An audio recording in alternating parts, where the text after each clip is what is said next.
hermanos, les invito a abrir sus Biblias en la primera carta a los Corintios. Primera carta a los Corintios en su capítulo 15. Primera carta a los Corintios, capítulo 15, vamos a estar leyendo desde el versículo 50 al 58. Hoy día vamos a estar terminando este capítulo 15 de la primera carta a los Corintios. Dice así la palabra del Señor.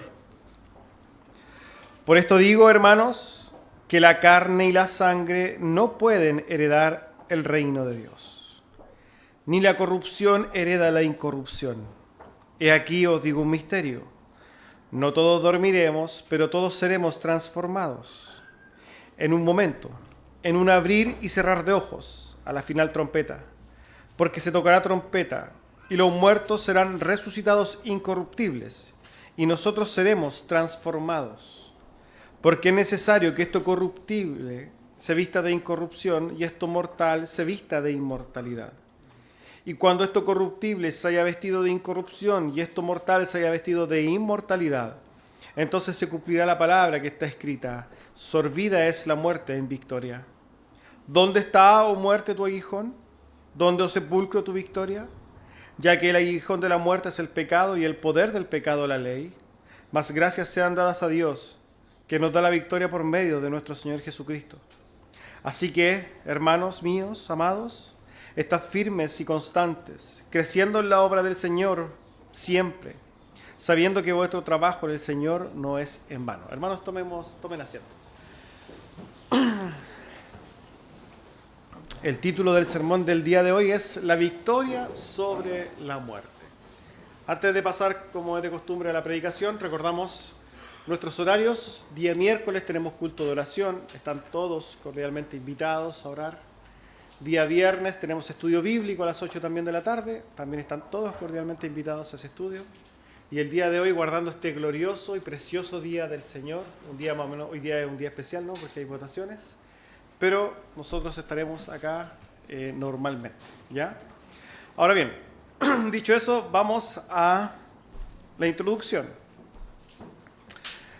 Hoy día, como mencioné recientemente, vamos a estar concluyendo este capítulo 15 del conocido capítulo 15, ¿cierto? Del capítulo 15 de esta conocida carta a los Corintios. O sea, en general este capítulo 15 es insigne, ¿no?, por el tema que está en el corazón de este capítulo 15, que es la resurrección de los muertos. A ver, solo para contextualizarnos, la semana pasada nosotros estuvimos viendo los versículos precedentes a este, donde el apóstol Pablo responde a unas preguntas. Las preguntas que quizás, y él mismo hace, ¿no?, es que quizás, ¿no?, algunos corintios podrían preguntarse a raíz de entender que vamos a resucitar. Era, bueno, ¿y cómo vamos a resucitar si muchos cuerpos desaparecieron? ¿Con qué cuerpo vendremos? Y él responde, ¿no?, esto es lo que vimos la semana pasada. Él responde a estas preguntas en un texto más o menos un poco largo, pero concluimos que traeremos la imagen de Adán, en un sentido, visiblemente podremos conocernos, pero en cuanto a la naturaleza, será la naturaleza santa de Cristo, ¿no?, de Dios, una naturaleza, podríamos decir, incorruptible, cuerpos glorificados. Eso es lo que el apóstol Pablo más o menos ha dicho en estos versículos anteriores. Ahora, hago esta introducción porque es necesario a la luz del versículo 50, con el cual nosotros damos paso al sermón del día de hoy, donde nos dice en el versículo 50 esto. Pero esto digo, hermanos, que la carne y la sangre no pueden heredar el reino de Dios, ni la corrupción hereda la incorrupción. Si nos fijamos, el apóstol Pablo comienza con un pero esto digo, ¿no? ¿Qué viene siendo esto? Una especie de explicación a lo que ya venía diciendo. Hermanos, en la mente de los corintios y quizás de cualquier lector está claro que nosotros vendremos en la resurrección con cuerpos reconocibles pero glorificados. Y el apóstol Pablo quiere hacer entonces, en base a esta verdad, una aclaración. Él dice, pero esto digo, para obviamente dar o añadir una explicación adicional. Esta es la intención del apóstol Pablo. Ahora bien, él quiere decir, entonces, y él nos dice que la carne y la sangre no pueden heredar el reino de Dios. Ahora bien, ¿qué quiere decir con estas palabras el apóstol Pablo? Bueno, el apóstol Pablo está haciendo referencia clara, mediante esta expresión, a nuestro cuerpo corruptible o corrupto, básicamente, porque nuestro cuerpo es corrupto. Él está diciendo que este cuerpo, el que nosotros tenemos, con estos átomos, la semana pasada hablamos, ¿no?, que cambiamos nuestros átomos, pero este cuerpo no puede heredar el reino de Dios. Nosotros con este mismo cuerpo, con esto mismo que nosotros hoy día tocamos, con nuestra misma cabeza, con nuestro mismo cerebro, no podemos hoy día en esta situación heredar el reino de Dios. Es incompatible, es imposible. No puede ser. Vamos a desarrollar esto un poquito más adelante, pero básicamente no hay una posibilidad de comunión entre lo corrupto y lo incorrupto. Es imposible. Asimismo, lo mortal no puede tener comunión con lo inmortal. El apóstol Pablo deja clarísimo esto entonces. No se puede compatibilizar, ¿no?, lo corrupto con lo incorrupto. Ya sabemos hoy día entonces que nosotros hoy día vivimos en cuerpos corruptos. Cada uno de nosotros está corrompido, esta es la verdad de las cosas. Somos perversos. La palabra perverso no quiere decir desviado. Nosotros somos perversos. De nuestros corazones, tenemos que ser muy objetivos, manan pensamientos de maldad. Nuestro orgullo, que es aberrante ante Dios, es algo continuo en nuestros corazones. En nosotros hay maldad. Se manifiesta la maldad desde los deseos que vienen a nuestra cabeza, ¿cierto? Desde las inclinaciones perversas de nuestro corazón. Esta es una realidad.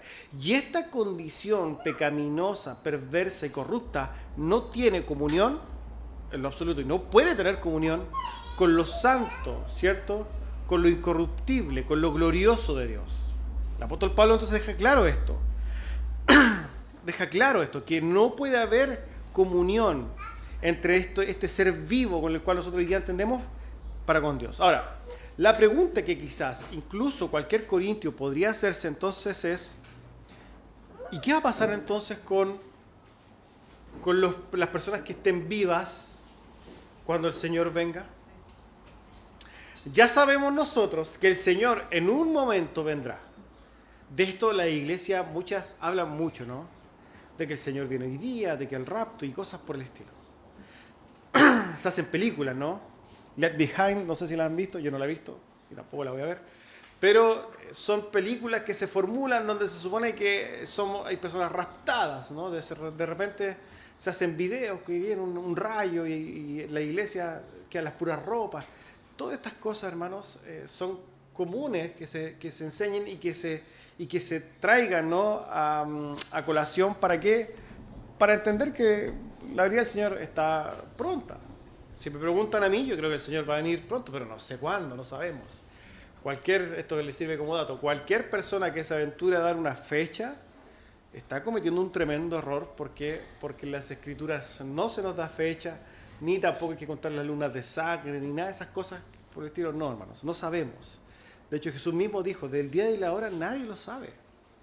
Tenemos indicios, podemos ver cosas que se han cumplido, podemos entender que quizás todas las cosas se cumplieron, pero el tiempo no lo sabemos. Ahora bien, el hecho de que se anuncie que Cristo venga o vendría no es algo que nosotros hoy día estemos hablando, sino que se viene hablando del primer siglo. Nosotros podemos ver que lo que hace el apóstol Pablo es hablar de que el Señor vendría y vendría como pronto. Algunos incluso pensaban que Jesús volvería el mismo primer siglo. De ahí que estaba esta idea de que qué pasará entonces con aquellos que estén vivos. Tendrán que, cuando venga el Señor, entonces, ¿los matará a todos? Esta es una pregunta lógica que alguien podría hacerse. ¿A la luz de qué? De que nuestros cuerpos no pueden tener comunión con Dios, no pueden tener comunión con lo eterno. Entonces, ¿qué va a hacer Cristo cuando vuelva? Nos va a matar a todos, ¿no? ¿Por qué? Porque esta carne debe desaparecer. Bueno, esto es la línea que va a tomar el apóstol Pablo para explicar, y lo dice en el versículo 51 y 52. Dice, he aquí os digo un misterio. no todos dormiremos, pero todos seremos transformados. En un momento, en un abrir y cerrar de ojos, a la final trompeta, porque se tocará trompeta, y los muertos serán resucitados incorruptibles, y nosotros seremos transformados. El apóstol Pablo entonces se aproxima mediante estos versículos a decir, yo les voy a dar o revelar un misterio. Un misterio se entiende como una verdad desconocida, ¿no? Algo que no se entiende, algo que está velado, algo que no está dado a las personas entenderlo. Este es un misterio. El apóstol Pablo entonces está diciendo, yo a ustedes, Corintios, les voy a dar una verdad, una revelación de Dios respecto de las cosas escatológicas que van a surgir, ¿no?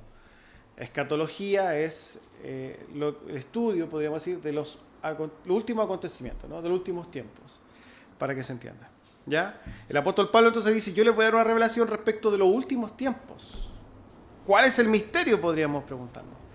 ¿Cuál es el misterio que el apóstol Pablo está mostrándonos? Yo aquí, dentro de lo que revela el apóstol Pablo, me enfoqué básicamente en 3 puntos. El primero, que el apóstol Pablo nos dice, en primer lugar, que no todos vamos a dormir. Claramente, hermanos, esto es un eufemismo, ¿no? Es una palabra cambiada para hacer referencia a la muerte. Podríamos nosotros entender que el apóstol Pablo está diciendo, no todos moriremos. ¿Ya?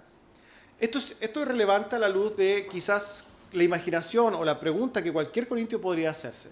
Si el Señor viene y yo estoy vivo, ¿me va a matar? El apóstol Pablo dice, miren, lo primero, no todos van a morir. Ya entonces nosotros vamos formando una escena, ¿no?, de la venida de Cristo.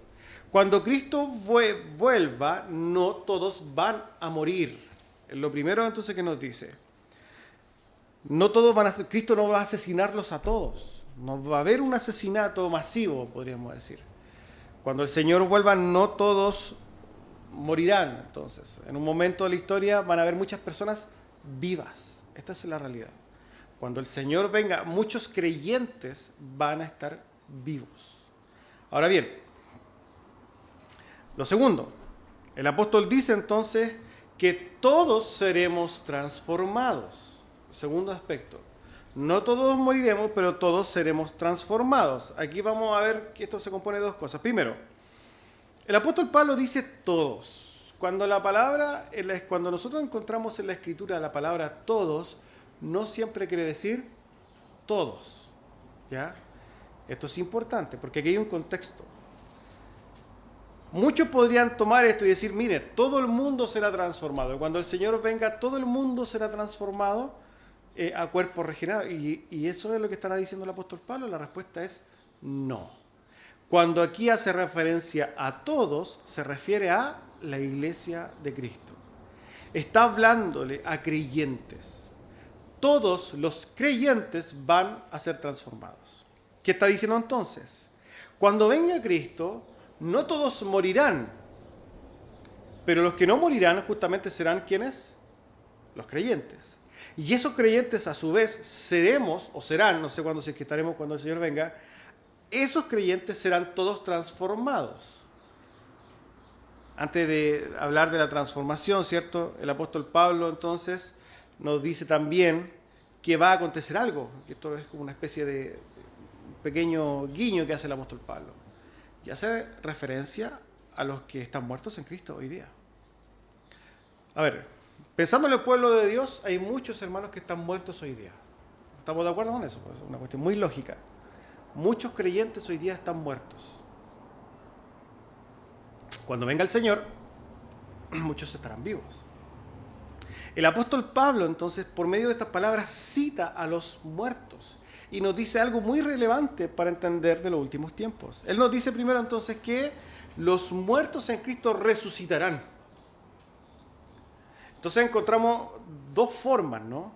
Primero, ¿qué sucederá con los muertos? Los muertos resucitarán. Ya sabemos, y él lo ha dicho, que ellos van a resucitar en cuerpos incorruptibles. Los muertos primero en Cristo resucitarán en cuerpos incorruptibles. Y ellos entonces también serán resucitados en un momento rápido cuando el Señor venga. Esto nos da un panorama del tiempo de la venida de Cristo. Cristo viene, los muertos resucitan. Esto, hermanos, no lo dice el apóstol Pablo solamente acá, sino que también lo referencia y lo cita a los tesalonicenses. También conocido texto, 1 Tesalonicenses capítulo 4 en adelante. Tampoco queremos, hermanos, dice esto, desde el versículo 13 en adelante, tampoco queremos, hermanos, que ignoréis acerca de los que duermen, que son los que murieron, para que no os entristezcáis como los que no tienen esperanza. El apóstol Pablo, hablando a los tesalonicenses, les dice: quiero que tengan claro algo respecto de los que ya murieron, para que su esperanza no desfallezca. Y este es un llamado también a los creyentes. ¿Hemos perdido personas que amamos, conocidos, que son creyentes? Bueno, que su esperanza no se pierda. ¿Por qué? No quiero que ignoren algo, dice el apóstol Pablo de respecto a esto. Dice: porque si creemos que Jesús murió y resucitó, así también traerá Dios con Jesús a los que durmieron con Él, a los que murieron, los que están muertos con Cristo. Por lo cual os decimos esto en palabra del Señor, que nosotros que vivimos y que habremos quedado hasta la venida del Señor, ¿a quién hace referencia ahí? A los que están vivos, a los que no dormirán, a los que no morirán. Dice: no precederemos a los que durmieron, no estaremos antes de los que durmieron, porque el Señor mismo, con voz de mando, con voz de arcángel, y ojo con esto, otro importante dato, con trompeta de Dios, descenderá del cielo, y los muertos en Cristo resucitarán primero. Y luego, después de los muertos, luego nosotros los que vivimos, los que hayamos quedado, seremos arrebatados juntamente con ellos en las nubes para recibir al Señor en el aire y estaremos ahí para siempre. Todo esto nos va dando una imagen del tiempo de la venida del Señor. Cuando el Señor venga, los que murieron en Cristo resucitarán antes que nosotros. Resucitarán antes, en cuerpos glorificados, estarán con el Señor en las nubes. Y asimismo, y en ese mismo momento, entonces, nosotros seremos transformados en un abrir y cerrar de ojos. Dice ahí que seremos arrebatados. La Escritura en otros textos relacionados con esto dice que mandará a sus ángeles a tomarnos. Pero lo que va a suceder justamente es esto: vamos a ser transformados en un abrir y cerrar de ojos a la final trompeta. Y ojo que es importante esto. ¿Por qué? Porque cuando venga el Señor habrá sonido de trompeta. ¿Cómo será esa trompeta? No lo sabemos. Hay muchos videos ahí, usted ve en YouTube, que ya las trompetas están sonando. Hermanos, no tomen en consideración esas cosas. Concéntrese en el Señor, en su relación con Cristo. No olvídese de las trompetas que si están sonando y que si suenan me voy a portar mejor. Eso es un absurdo. No, hermanos. Dice la Escritura que cuando el Señor venga habrá sonido de trompeta. Lo dice aquí, lo dice en 1 Corintios, lo dice en 1 Tesalonicenses, lo dice en Mateo 24. Todos los acontecimientos de la venida del Señor es con trompeta. Eso lo tenemos claro. ¿Cómo será esa trompeta? No sabemos. Lo que sí sabemos es que el Señor vendrá. En ese momento será el día terrible del Señor, porque el Señor vendrá a derramar ira sobre la tierra, pero nosotros no estaremos porque habremos sido arrebatados, los que no dormimos, los que no murimos, y seremos transformados en un abrir y cerrar de ojos. Ahora, respecto de esta transformación, el apóstol Pablo va a seguir diciendo lo siguiente, versículo 53. Porque es necesario que esto corruptible se vista de incorrupción y esto mortal se vista de inmortalidad. ¿A qué está haciendo referencia el apóstol Pablo? Al cuerpo, a nuestro cuerpo, a la carne y a la sangre que él ya hizo alusión en el versículo 50. Él está haciendo alusión a lo mismo, a este cuerpo. El apóstol Pablo, y es importante notar esto, que dice que es necesario. ¿Por qué se hace necesario que esto sea transformado? ¿Por qué se hace necesario que nuestro cuerpo de alguna manera deje de existir tal como es? Ya lo he dicho, versículo 50. ¿Por qué? Porque no puede heredar lo corrupto, lo incorruptible. Esta es la razón. No podemos nosotros tener comunión con un Dios incorruptible siendo corruptos. Esta es la verdad de las cosas. Ahora, hermanos, es muy, pero muy importante entender esto a la luz de la naturaleza de Dios. Mucha gente se imagina en su cabecita, ¿cierto?, que ellos, en sus maldades, en sus pecados, van a llegar, ¿cierto?, a la presencia de Dios, y Dios les va a hacer cariñito, ¿cierto?, porque se supone que esto es un Dios de amor. Particularmente los teólogos liberales dicen esto, y hoy día lamentablemente lo encontramos que el mundo piensa así. Una percepción pervertida de Dios, una concepción errónea de Dios. ¿Por qué? Porque plantean un Dios lleno de amor, pero sin ira y sin justicia, un Dios perverso, un Dios corrupto. Cuando Dios, si nosotros imaginamos a un Dios que se supone que es lleno de amor y abraza al malvado y abraza la maldad, estamos hablando de un Dios corrupto. Y el Dios revelado en la Biblia y el Dios real no es corrupto. El Dios verdadero no acepta y no permite la maldad. Y eso para nosotros, y a nosotros nos debe entender que esto no es que Dios sea malo, todo lo contrario. Nos garantiza absolutamente que Dios es bueno, 100% bueno, 100% santo. Esto es importante entenderlo. Ahora, el apóstol Pablo, entendiendo esto, porque el apóstol Pablo lo entiende así, él dice que no hay una posibilidad alguna de que ese Dios, cierto, que es totalmente santo, incorrupto, tenga comunión con la corrupción. ¿Qué es necesario entonces para que nosotros podamos tener comunión con Dios? Que este cuerpo muera, que este cuerpo desaparezca, que este cuerpo sea eliminado, que este cuerpo que es mortal se vista de inmortalidad, porque también hay una relación lógica, ¿no? Nada mortal puede tener comunión con lo inmortal, eso no tiene ningún sentido. El apóstol Pablo deja claro esto, y entonces dice que hay una necesidad de que este cuerpo desaparezca. Es así entonces que el apóstol Pablo se introduce entonces al versículo 54 y 55, y dice lo siguiente: cuando esto se haya vestido entonces de incorrupción y esto mortal se haya vestido de inmortalidad, entonces se cumplirá la palabra que está escrita: sorbida es la muerte en victoria. ¿Dónde está, oh muerte, tu aguijón? ¿Dónde, oh sepulcro, tu victoria? El apóstol Pablo nos habla entonces por medio de esto de la transformación. ¿Cómo será la transformación que nuestros cuerpos tendrán? En primer lugar, será transformado en un abrir y cerrar de ojos de un cuerpo corrupto a un cuerpo incorrupto. De un cuerpo mortal a un cuerpo inmortal. Y fíjense que alguien podría decir, pero ¿cómo va a hacer Dios eso? ¿Cómo es posible que Dios pueda hacer esto así de rápido? Bueno, ya el apóstol Pablo, en la predicación anterior, nos ha dejado claro que él puede hacer un cuerpo de lo que quiera, ¿no?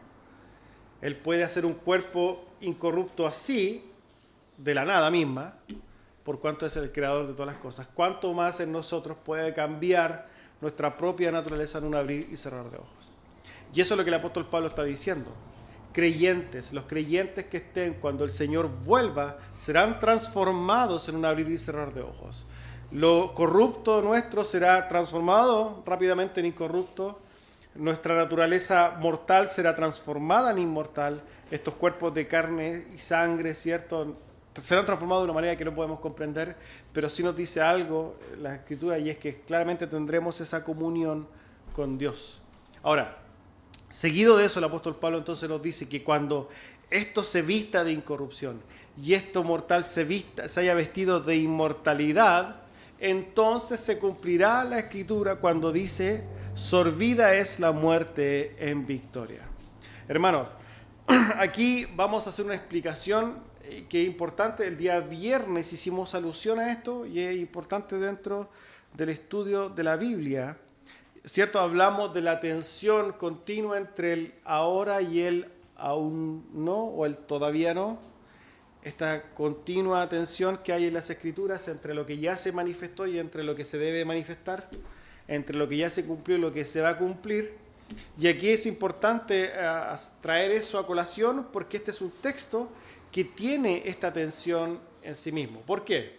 Porque más de alguno que conoce un poquitito de Biblia, ¿cierto?, va a entender que esto de sorbida es la muerte en victoria ya se cumplió. Entonces, ¿cómo es posible que si eso ya se cumplió, el apóstol Pablo dice, se cumplirá? El apóstol Pablo estará equivocado, estará, ¿cierto?, errando, su exégesis estará incorrecta. La respuesta es no, hermanos amados, bajo ningún punto de vista.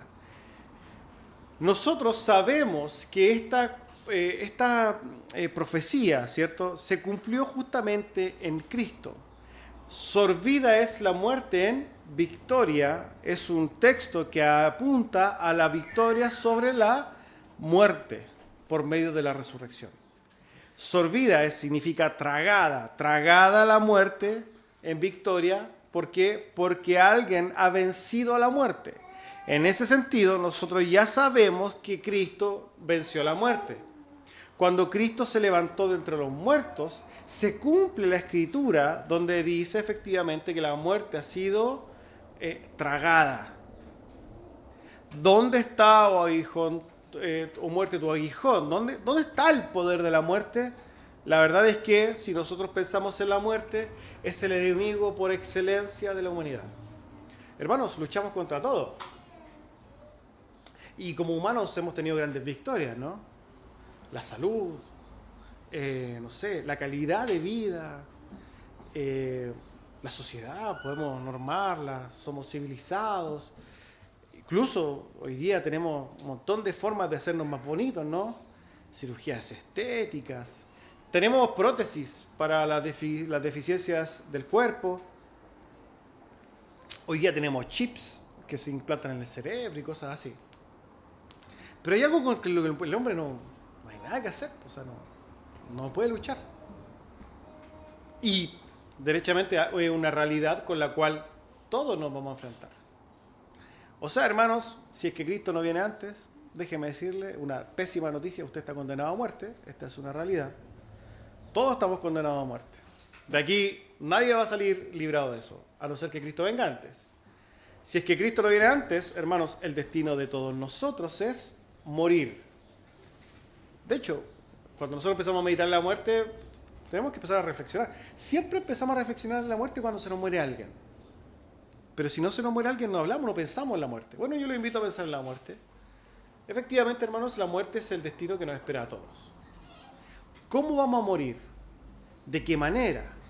¿Cuándo? Ni siquiera lo sabemos, hermanos. O sea, la muerte es algo tan, podríamos decir, algo que está tan fuera del alcance del humano, que ni siquiera usted puede decir que mañana va a estar vivo. Ah, que yo soy joven, tengo salud. Hermano, usted no tiene idea. ¿Quién es el que determina los días? El que tiene contados los días de los hombres es Dios. Y usted puede ser muy sano, puede alimentarse bien, hacer ejercicio, ser una persona. Pero hermano, viene para acá alguien, pasa unos delincuentes baleando, se le llega una bala en la cabeza y usted fue. Bienvenido al reino de los cielos. Y esa es una realidad. Pasa un conductor, ¿cierto?, aquí enfermo. Se le revienta una aneurisma, ¿no?, que usted no sabía que tenía. De un día para otro se enferma. Hermanos, si es que de aquí nadie está asegurado. Y el hombre que lucha y trata de retrasar su tiempo, no puede. Es que lo congelamos. Que el hombre muere, hermanos. Y en ese sentido, el enemigo mayor de los hombres es la muerte, y ahí no hay nada que hacer. Ahora bien, esto ha sido históricamente así. Pero hay alguien que venció la muerte. Uno, nadie más. En toda la historia. Todos los que se levantaron como dioses están muertos, hechos polvo, ¿no? Pero hay uno que vive. Ese es Cristo. Cristo es el único ser en la historia de la humanidad que se levantó entre los muertos. De hecho, ese es el fundamento de nuestra fe. Si Cristo no resucitó, van a nuestra fe. Pero si Cristo resucitó, entonces tiene todo sentido. Y derechamente lo que dice el apóstol Pablo, que no deja de ser un dato importante, ¿no? El hecho de que el apóstol Pablo y todos los apóstoles hayan visto al Cristo resucitado y hayan dicho: es que sabéis que esta vida no importa nada, yo estoy dispuesto a morir por esa verdad, y murieron por esa verdad, es algo importante. Es porque ellos lo vieron, es porque ellos estaban seguros. Todos los apóstoles estuvieron dispuestos a entregar su vida por esa verdad. Incluso el apóstol Juan, que no murió, ¿cierto?, asesinado, sí se salvó, ¿no? Pero estaba dispuesto a morir por la fe. ¿Qué sucede con esto, hermanos amados? Cuando Cristo se levanta entre los muertos, se cumple efectivamente esta escritura. La muerte ha sido vencida. La muerte ha sido derrotada. Ahora, en ese sentido, eso ya se cumplió. Eso ya fue ahora. Eso ya está listo. Pero en otro sentido hay un aún no. ¿Cuál es el sentido de aún no? ¿Cómo se entiende este texto a la luz del aún no en la iglesia de Cristo? ¿Por qué? Porque hermanos, nosotros estamos en Cristo. Esta es la realidad. Nosotros los creyentes estamos unidos a Cristo. En Cristo estamos nosotros. De hecho, lea Efesios, los que estamos en Cristo. Estamos unidos de una manera mística, misteriosa con Cristo. Y por tanto, el camino y el destino que tomó Cristo es el mismo que nos toca a nosotros. Hermanos, todos los que nosotros vamos a morir en Cristo, vamos a resucitar en Cristo.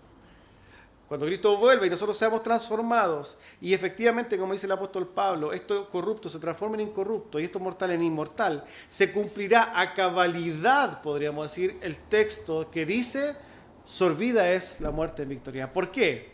Porque derechamente ahí, hermanos, ya no habrá más muerte. Cuando efectivamente se cumpla esto, hermanos, nunca habrá más muerte. Se acabará la muerte. Ya no existirá. El apóstol Pablo dice y lanza una especie de júbilo, ¿no? Él se burla. Lo que hace es, está tan contento, está tan alentado por esta noticia de que seremos nosotros levantados dentro de los muertos, ¿no? Y no habrá más muerte, donde él dice, ¿dónde está, oh muerte, tu aguijón? ¿Dónde, oh sepulcro, tu victoria? El apóstol Pablo entonces cita, ¿cierto?, al Antiguo Testamento, al profeta Oseas, para lo mismo, para decir, a ver, muéstrame, muerte, ¿dónde está tu poder? Hoy día le tenemos terror a la muerte, muchos le tienen terror a la muerte. Yo particularmente cuando era joven le tenía terror, pavor a la muerte. Hoy día no. Hoy día la muerte es ganancia, pero hay gente que le tiene pavor a la muerte todavía. Y mucha gente tiene razón en tenerlo. Pero no. Hermanos, el apóstol Pablo ahora le dice a la muerte y le encara, ¿dónde está tu aguijón? Y nosotros como creyentes podemos decirle en fe, ¿no? ¿Dónde está el poder de la muerte? Para nosotros los creyentes la muerte es un paso más en la vida. De hecho, usted si tiene una persona creyente que se fue y es creyente, no se apene por ella, apénese por usted, porque esa persona está en el mejor lugar que podría estar. Nosotros seguimos luchando acá, pero el que se fue en victoria en Cristo, hay que aplaudir eso, hay que gozarse. De hecho, la forma de los creyentes, verdaderos creyentes, de enfrentar la muerte es en gozo. Pero de los creyentes, cuando se muere alguien que no es creyente, ahí sí hay pena. Ahí sí hay dolor. Pero si es creyente, alégrese. ¿Por qué? Porque, hermanos, estas palabras también son para ellos. Resucitaremos, resucitarán. El apóstol Pablo entonces dice lo siguiente. ¿Dónde está el poder de la muerte? Versículo 56. Ya que el aguijón de la muerte es el pecado y el poder del pecado la ley. Lo que hace el apóstol Pablo, ¿cierto? Es presentar básicamente la doctrina del pecado, amar teología, ¿no? Lo enseña en un versículo. ¿Dónde está el poder ¿Dónde radica el poder de la muerte? En realidad, en el pecado. El poder de la muerte es el pecado. El aguijón de la muerte es el pecado. Y el poder del pecado es la ley. ¿Cuál es el aguijón de la muerte? El pecado. En otras palabras, ¿cuál es la herramienta para matar? El pecado. Y a su vez, ¿cuál es la herramienta del pecado? La ley. ¿Cuál es la relación entre el pecado y la ley y la muerte? Es que el pecado causa la muerte y el conocimiento del pecado viene a través de la ley. Esta es la verdad de las cosas. En suma y en resta, la ley mata. Yo no sé si han escuchado ese texto, ¿no? De 2 Corintios. Porque la letra mata y el espíritu vivifica. Eso no quiere decir que no tiene que estudiar la Biblia, lo hemos dicho 100.000 veces. Estudiar la Biblia no mata. Lo que mata es la ley. La ley mata. Y es justamente lo que la ley hace. ¿Qué hace la ley de Dios? ¿Cuál es la función de la ley de Dios? Mostrarle al hombre que es pecador. Cada uno de nosotros puede enfrentarse a la ley y hallarse pecador. Esa es la realidad de las cosas. Nosotros nos enfrentamos a la ley de Dios y encontramos que somos pecadores. Y la Biblia no miente, pues, hermano, cuando dice en Romanos 3:23, por cuanto todos pecaron, están todos muertos, están todos destituidos de la gloria de Dios. ¿Por qué? Porque no hay ninguno, absolutamente ninguno, hermanos. Así como nadie se libra de la muerte, es que son todos pecadores. Esa es la verdad de las cosas. Somos todos pecadores. Y eso, hermanos, nadie en la historia de la humanidad lo puede evitar ni lo puede pasar por alto, porque así es. Todo hombre es pecador. Esa es la realidad. Ante la ley de Dios, todos los hombres son transgresores de la ley de Dios. Recordemos que pecado se define como la transgresión a la ley de Dios. Transgredir la ley de Dios es pecado. ¿Y cuál es la paga del pecado? La muerte. En otras palabras, si tenemos muerte hoy día es porque hay continua transgresión de Dios, de la ley de Dios. Y eso es algo inevitable para el ser humano carnal. Es imposible. Ahora, ¿por qué Cristo es el único que venció la muerte? Porque fue el único que no pecó. No se halló engaño en su boca. No había entonces algo que pudiera condenarlo. Hermanos, dice el apóstol Pablo entonces que la ley no tiene entonces dominio sobre nosotros. Y el pecado no tiene poder sobre nosotros para matarnos.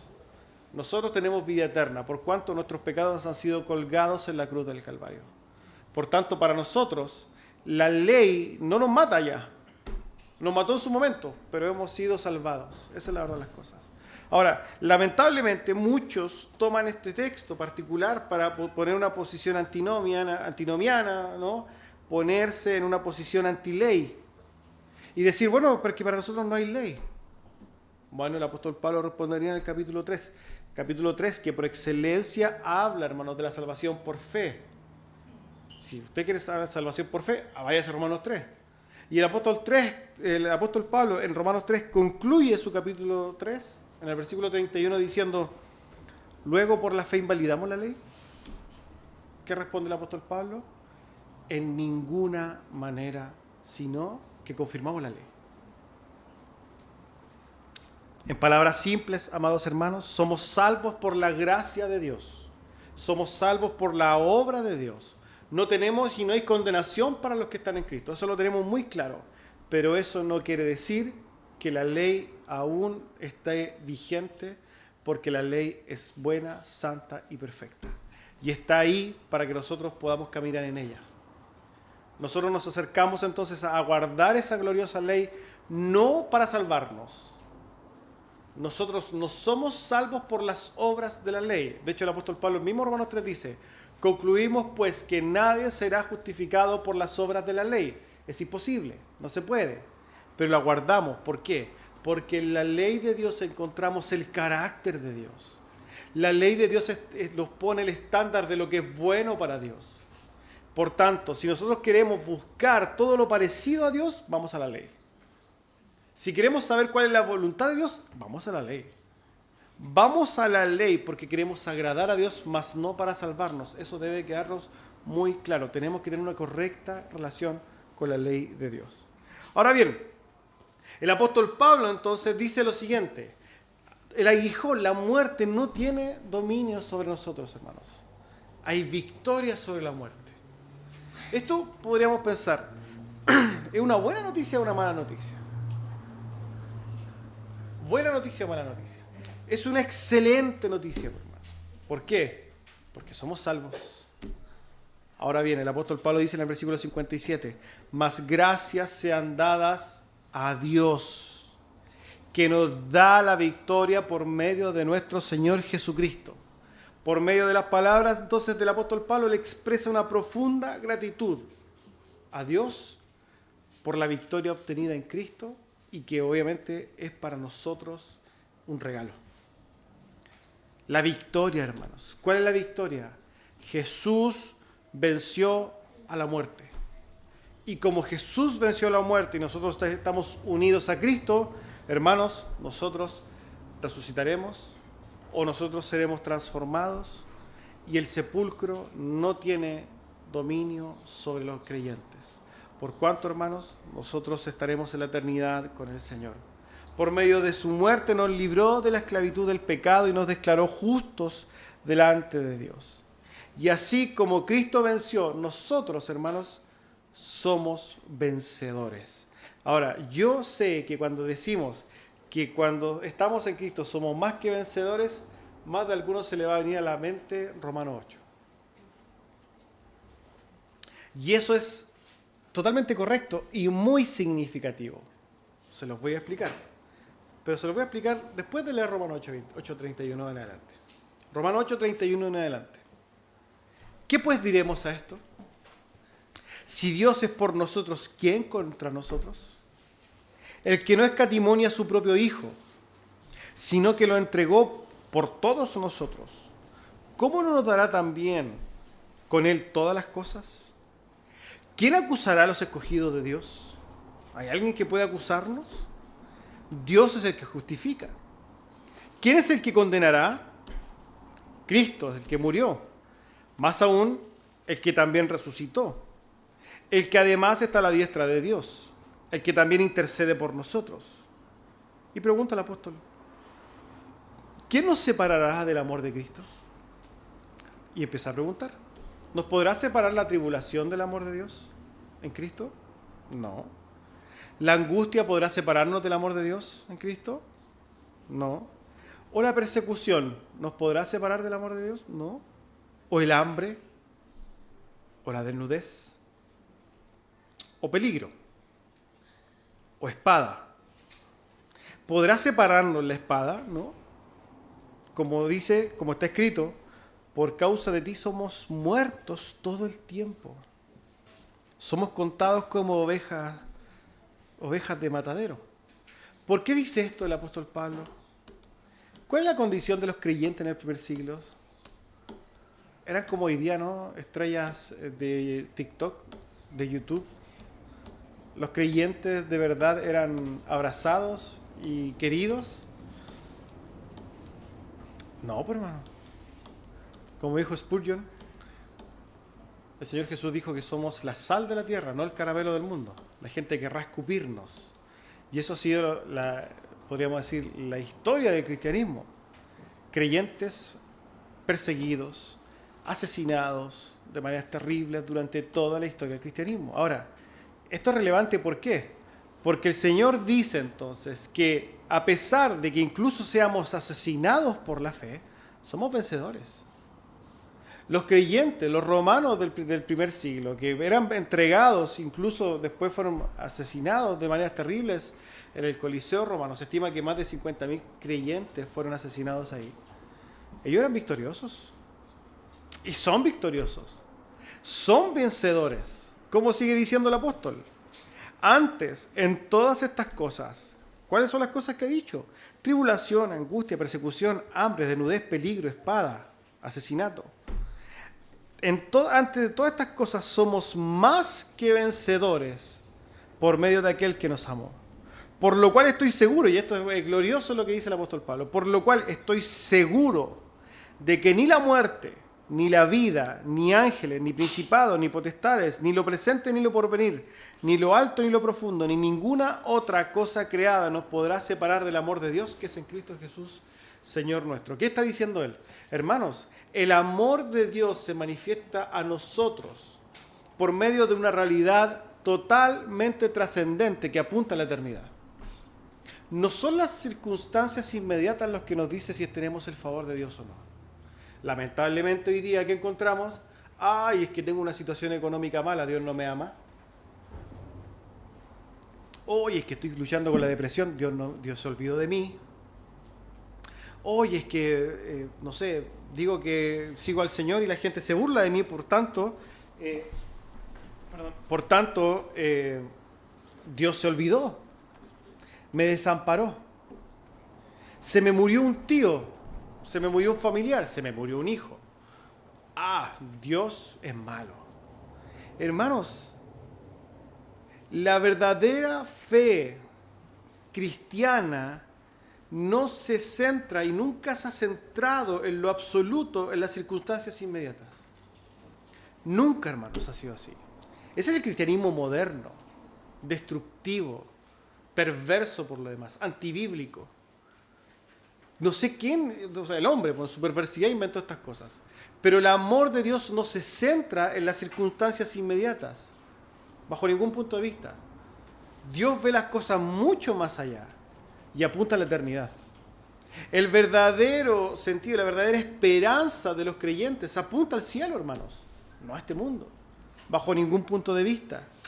Fíjense lo que dice el apóstol Pablo, continuado de esto, versículo 59, 58. Así que, hermanos míos amados, estad firmes y constantes, creciendo en la obra del Señor, siempre sabiendo que vuestro trabajo en el Señor no es en vano. El apóstol concluye, ¿no? Así que pone a los corintios, y tal como a todos nosotros como creyentes, a mirar justamente hacia el futuro, hermanos, hacia la resurrección de los muertos, a la esperanza gloriosa de la resurrección, al tiempo de la venida de Cristo. Hermanos, esta es la verdad esperanzadora que levanta el corazón y le da aliento al corazón del creyente. No si es que mañana me voy a ganar el loto, no si es que mañana voy a cambiar el auto, no si es que mañana sí voy a tener mi casa propia. Eso es basura a los ojos de Dios, hermanos. Es que mañana voy a comer rico. Es una tontera, hermanos. Nada de esas cosas son realmente importantes a la luz de Dios. Las verdades que levantan el corazón del creyente son espirituales y eternas. Y eso es lo que establece claramente el apóstol Pablo por medio de esto. ¿Acaso él está diciéndole a los creyentes, oigan, hermanos creyentes, no se preocupen, porque la verdad es que si ustedes están pasando hambre se les va a pasar? Aliéntense en eso. No.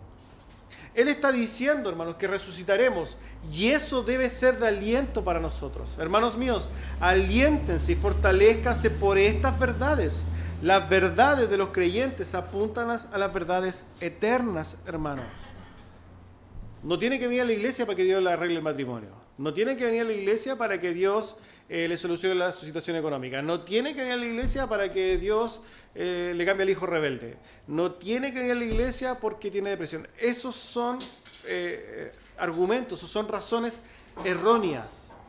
¿Por qué? Porque son pasajeras. Las verdades que levantan el corazón del creyente son eternas. Cristo, la vida eterna, la respuesta está en el cielo, hermano, no está aquí. No está en el presente. Las verdades que nos mueven como creyentes, que nos alientan en el corazón, son verdades, hermanos, que apuntan a Cristo en la eternidad, hermanos.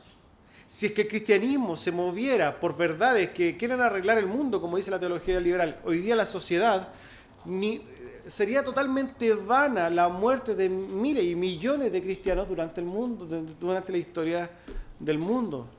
¿Por qué? Porque esos hombres entregaron sus vidas para ganar el cielo. O sea, poniendo sus ojos en el cielo.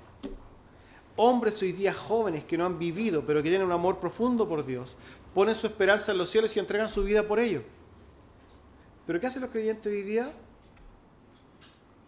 Norman su relación con Dios en virtud de sus propias circunstancias.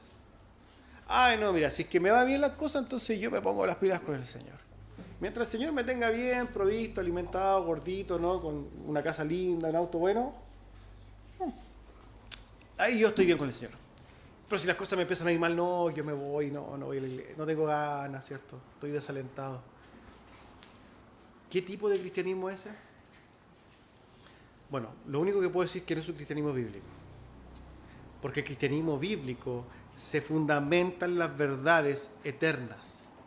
Un gozo y una paz que sobrepasa todo entendimiento, ¿cierto? Una paz que llena nuestros corazones y que pone certidumbre y tranquilidad y pone en nosotros entonces la esperanza de la vida eterna. Para allá apunta el cristianismo. Para allá apuntan las verdades que alientan a los creyentes. El apóstol Pablo llama a los corintios y diga, no desfallezcan, hermanos, porque todo lo que hemos hecho no es en vano. Ya hace 2 o 3 sermones atrás hablamos de lo mismo. Hermanos, el sacrificio, la entrega, el servicio, morir a mí mismo, nuestro cansancio, nuestra predicación y todo lo que hagamos para la gloria de Dios no es vano a la luz de la resurrección de los muertos. Todo lo que hagamos tiene fundamento en la resurrección de los muertos. Pero es que yo quiero entregar mi vida al trabajo. Es que para mí desarrollarme en el trabajo es más importante. Es que lo estudio porque yo quiero tener mi título universitario, un magíster, un MBA y quiero tener un posgrado. Absurdos, hermanos. Porque usted cuando se vaya a la tumba, ¿cierto? No se halla ningún cartón. Déjeme decirle. Eso va a arreglar, ¿cierto? Lo va a divertir por un lado, le va a dar más trabajo, le va a dar una mejor situación económica, pero no va a salvar su alma. Eso está claro. Y no va a importar en el reino eterno. Lo que sí va a importar es su predicación, su servicio, su amor. Esas cosas sí van a importar. ¿Por qué? Porque van a traer recompensas eternas. Centrado en lo eterno. Lamentablemente nosotros construimos vidas, hermanos, realmente desprovistas de todo propósito. Esa es la realidad del mundo hoy día. Vidas desprovistas de todo propósito, hermanos. La gente vive, crece, ¿cierto? Estudian, algunos, no. Trabajan, se mueren. Trabajan, otros juntan, se enferman, gastan todo lo que juntaron y después se mueren. Absurdas las vidas. Pero cuando uno centra su vida en Cristo, encuentra el verdadero propósito del hombre, su relación con Dios, con su Creador, y por lo demás acompañado de promesas eternas. Estas, hermanos, son las cosas que deben alentar nuestros corazones. Así que, hermanos, la invitación mía, a la misma vez y de la misma invitación del apóstol Pablo, es alentarnos, hermanos, en las verdades gloriosas de la resurrección de Cristo. A levantarnos nosotros, que nuestros corazones sean levantados y fortalecidos por medio de la esperanza que nosotros tendremos en Cristo, hermanos. Ya sea que vivamos 30, 40 u 80 años, hermanos, la esperanza es la misma. Resucitaremos con Cristo. Amén. Vamos entonces a orar.